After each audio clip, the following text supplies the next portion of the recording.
Alright guys, a quick one. Here, I'll detail how to delete a wallpaper on iPhone. So if at the end of this you find this offer informative, please don't forget to like and then subscribe.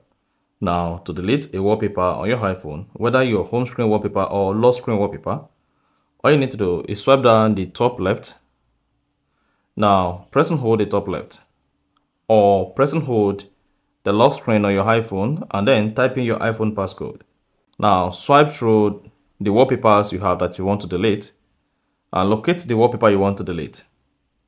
Swipe up on the wallpaper and then click on the trash icon. Click on delete this wallpaper from the pop that says delete this wallpaper. And then you are good. You should see the wallpaper deleted. Now repeat this on all other wallpapers that you have on your iPhone, and that is it. So that is exactly how to delete a wallpaper on iPhone. If you found this offer informative, please don't forget to like and then subscribe.